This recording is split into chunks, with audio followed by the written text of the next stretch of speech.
खूंटे में मोर दाल है, का खाऊं का पीऊं, का लेके परदेस जाऊं। एक चिड़िया थी जो रोज दाना चुगने के लिए अपने बच्चों को घोंसले में छोड़कर दूर जंगलों के पार बस्तियों में जाया करती थी। एक दिन किसी घुरे पर उसने एक चने का दाना पाया। वह उसे लेकर चक्की में दरने के लिए गई। दाल दरते दरते एक दाल खूंटे में फंसी रह गई। एक ही दाल बाहर निकली। चिड़िया ने उसे निकलने की अपनी ओर से बहुत कोशिश की, लेकिन वह सफल नहीं हो सकी। चिड़िया बढ़ी के पास गई और उससे खूंटे में फंसी दाल बाहर निकलने को कहा। बढ़ी कुछ और काम कर रहा था, इसलिए उसे ध्यान नहीं दिया। चिड़िया ने उससे बहुत मिन्नत की। उसने कहा, बड़ी बड़ी खूंटा चिरो, खूंटा में मोर दाल है, का खाऊं, का पीऊं, का लेके परदेस जाऊं। बड़ी ने उसक एक न सुनी और उसे दुत्कार कर भगा दिया। फिर वह राजा के पास गई। चिड़िया ने राजा से गुहार लगाई, राजा ऐसे बड़ी को दंड दो जो मुझ जरूरतमंद की बात नहीं सुनता। राजा राजा बड़ी दंडो, बड़ी ना खूंटा चीरे, खूंटा में मोर दाल है, का खाऊं, का पीऊं, का लेके परदेस जाऊं। राजा के पास कहाँ इतनी फुर्सत थी कि नन्ही चिड़िया की बात सब काम छोड़कर सुनता। जब उसने भी विनती पर कोई ध्यान नहीं दिया तो वह रानी के पास गई और रानी से बोली, हे रानी, तुम अन्यायी राजा का साथ छोड़ दो। रानी रानी राजा छोड़ो। राजा ना बड़ी दंडे, बड़ी ना खूंटा चीरे, खूंटा में मोर दाल है, का खाऊं, का पीऊं, का लेके परदेस जाऊं। रानी भला अपने राजा को क्यों छोड़ने लगी। रानी ने रोती बिलखती चिड़िया की एक न सुनी और उसकी बात मानने से इनकार कर दिया। फिर गौरैया उड़ी, सांप के बिल के पास जाकर रोने लगी। बिल से निकले सांप से अपनी विनती दोहराई। सरपसरप रानी डंसो, रानी ना राजा छोड़े, राजा ना बड़ी दंडे, बड़ी ना खूंटा चीरे, खूंटा में मोर दाल है, का खाऊं, का पीऊं, का लेके परदेस जाऊं। उससे अपनी राम कहानी सुनाकर विषैले सांप से कहा कि तुम जाकर उस रानी को डंसो जो गरीब की गुहार नहीं सुनती। जो रानी सब कुछ जानकर भी हमें राजा से न्याय नहीं दिला सकी और न ही राजा को छोड़ सकी, उसे तुम जाकर क्यों नहीं डंस लेते। सांप ने भी इसमें अपनी असमर्थता जताई। तब भागी भागी गौरैया जंगल में जा पहुंची और उसने बांस से विनती की कि तुम लाठी बनकर उस सांप को मारो। गौरैया ने कहा, लाठी लाठी सांप पीटो, सांप ना रानी डंसे, रानी ना राजा छोड़े, राजा ना बड़ी दंडे, बड़ी ना खूंटा चीरे, खूंटा में मोर दाल है, का खाऊं, का पीऊं, का लेके परदेस जाऊं। बांस की लाठी भी भला उस नन्ही गौरैया के लिए उस सांप से क्यों बैर मोल लेती। उसने भी इनकार किया तो गौरैया गुस्से से भर उठी और उड़कर भड़भूंजे के यहाँ भभक रही आग के पास पहुंची और उसे ललकारा, हे आग, तुम सारे जंगल को जलाकर राख कर दो, जिसमें वह बांस के पेड़ हैं, जिसकी लाठी मुझ गरीब और बेसहारा के लिए नहीं उठती। कोई मुझे मेरा हक नहीं दिलाता।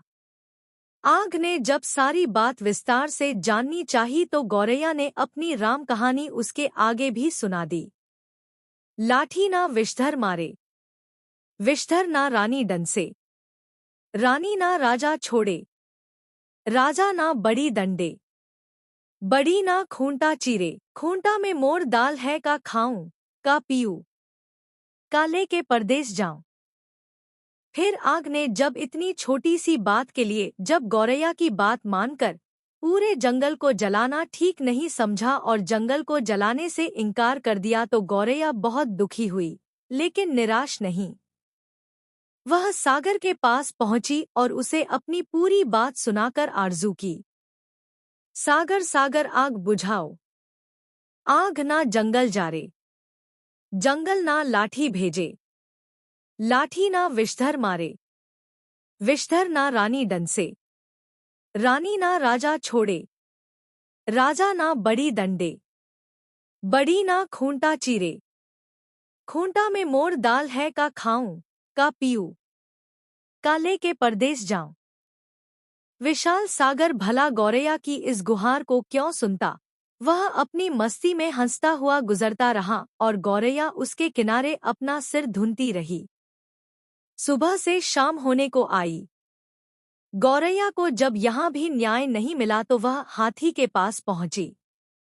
हाथी के पास उनसे अनुनय की कि तुम चलकर मुझे न्याय दिलवाओ।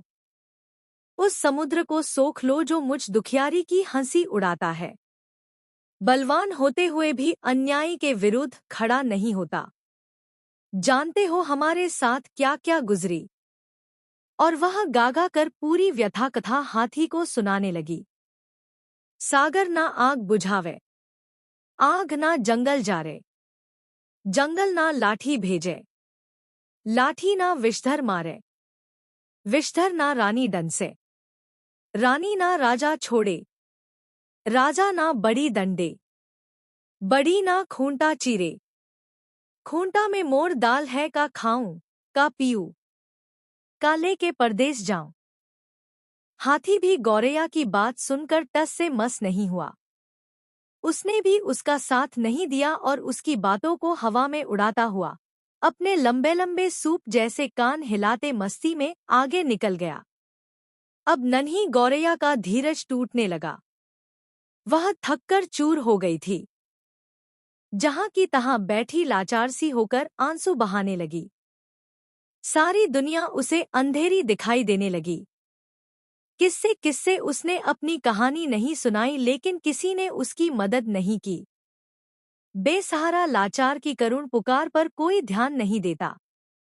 तभी उसके पैरों के पास एक नन्ही सी चींटी आकर उसका हाल पूछने लगी। उसने देखा नन्ही नन्ही चींटियों की एक लंबी कतार एक के पीछे एक बहुत ही अनुशासित ढंग से चली आ रही है। उसने ध्यान से देखा उनका अद्भुत संगठन और अथक परिश्रम। वे बड़ी फुर्ती, तत्परता और सुनियोजित ढंग से अपना काम मिलजुल कर किए जा रही थी। चींटियों ने आकर उसे घेर लिया और गौरैया से पूरा वृतांत सुना। सुनकर सहमति के साथ बोली, बहन, इस दुनिया में रोने गिड़गिड़ाने से काम नहीं चलता और न ही बैठकर आंसू बहाने से कुछ होता है। हिम्मत हारकर बैठना तो कायरता है। चलो हमारे साथ, हम न्याय दिलाएंगी, कोई रास्ता निकालेंगी। चलते चलते चिड़िया यह सोचती रही कि भला यह नन्ही नन्ही चींटियां मेरी क्या मदद करेंगी, जबकि बड़ों बड़ों ने मुझसे मुंह मोड़ लिया और मेरे किसी काम न आए। खैर, चलो देखते हैं, कोई तो मेरी मदद के लिए आगे आया है। चींटी बहना हमारा साथ देने चली है तो उसकी फौज भी तो है उसके पीछे, फिर घबराना क्या। देखते हैं क्या होता है। गौरैया सोचती चली जा रही थी। तभी चींटियों ने उससे कहा, तुम किसी पास की पेड़ की डाल पर थोड़ी देर बैठो और देखो मैं क्या करती हूँ। कैसे पहाड़ जैसा हाथी मेरे इशारे पर नाचने लगता है और तुम्हारे काम के लिए दौड़ा दौड़ा समुद्र के पास जाता है। हिम्मत हारने से कुछ नहीं होता। मिलजुल कर जुगत लगाने से ही समस्याओं के समाधान का रास्ता निकलता है।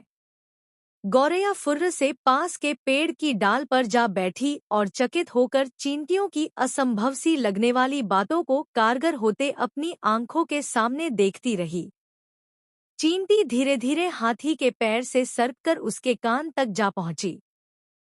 हाथी अपने सूप जैसे कान हिलाता, सूंड से अपने माथे पर फूंक मारता ही रह गया और चींटी उसके कान में घुसकर उसे तंग करने लगी और उसे समझाने लगी, बड़े बड़े बलवान यदि अपने बल अहंकार मने चूर होकर दीनहीन छोटों की सहायता न करें तो उन्हें भी भान होना चाहिए कि काम पड़ने पर छोटे भी यदि अपनी आनबान के लिए अड़ जाएं तो बड़ों बड़ों के लिए संकट पैदा कर सकते हैं।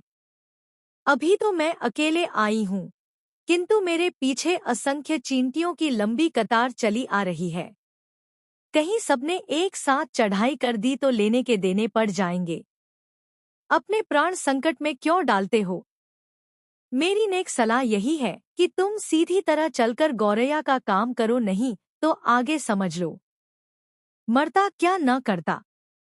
हाथी झुंझलाहट और घबराहट में चींटी की बात मानने को लाचार हो गया। वह यह कहते हुए गौरैया के काम के लिए सागर को सोखने को तैयार हो गया। मोहे काटोटो मत कोई, हम सागर सोख भी लोई। चींटी ने हाथी का पिंड छोड़ दिया और गौरैया उसे धन्यवाद देते हुए हाथी के पीछे पीछे उड़ती वापस सागर की ओर लौटी। हाथी जैसे ही सागर के पास उसे सोखने के इरादे से पहुंचा, सागर हाथ जोड़कर बोला, मोहे सोको वोखो मत कोई, हम आग बुझाइब लोई। सागर जब अपनी तटों की सीमा छोड़कर आग बुझाने के लिए उमड़ा, आग ने थर-थर कांपते हुए गौरैया का काम करने का वचन दिया और कहा, मोहे बुझावो उझावो मत कोई, हम जंगल जारब लोई।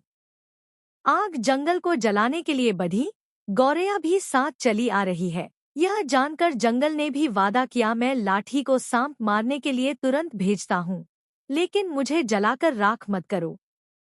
मोहे जारो ओरो मत कोई, हम सांप के मारब लोई। सांप की क्या मजाल जो जंगल की बंसवारियों में अनगिनत लाठियों की मार से भयभीत न हो। उसने भी बिल से बाहर आकर गौरैया को भरोसा दिया, मोहे मारो ओरो मत कोई, हम रानी डंसब लोई। रानी ने जब सांप को महल में आते देखा और उसके साथ गौरैया को आते देखा तो वह पूरी बात का अनुमान कर पसीने पसीने हो गई। उसने हाथ जोड़कर विनती की, मोहे डंसोसो मत कोई, हम राजा त्यागब लोई। रानी के उस वचन के बाद भला राजा क्यों अपने हट पर टिकता। उसे तो गौरैया के धीरज, अथक परिश्रम और सूझबूझ का समाचार मिल चुका था। उसने अपनी लापरवाही और अन्याय के लिए क्षमा मांगते हुए फौरन बड़ी को बुलाने का वचन दिया और कहा, मोहे त्यागोगो मत कोई, हम बड़ी दंडब लोई। फिर क्या था, बड़ी ने राजा के सामने आकर गौरैया की बात न मानने का अपराध कबूल किया और थर-थर कांपते हुए राजा से गिड़गिड़ाकर विनती की, मोहे दंडोवंडो मत कोई, हम खूंटा फाड़ब लोई। गौरैया को और क्या चाहिए। गौरैया बड़ी के साथ उस चक्की के खूंटे के पास पहुंची जिसमें चने की दाल फंसी हुई थी। बड़ी ने खूंटे से दाल निकाल कर दी और गौरैया उसे अपने चोंच में लेकर अपने घोंसले में पहुंची, जहां उसके नन्हे नन्हे बच्चे, जब से वह गई थी, उसकी राह में आंखें बिछाए भूखे प्यासे बैठे थे। बच्चों ने चहचहाकर उसका स्वागत किया और वह अपने चोंच से चने का दाना अपने बच्चों को खिलाने लगी और गुनगुनाकर पूरी कहानी सुनाने लगी कि कैसे उसने हिम्मत से काम किया।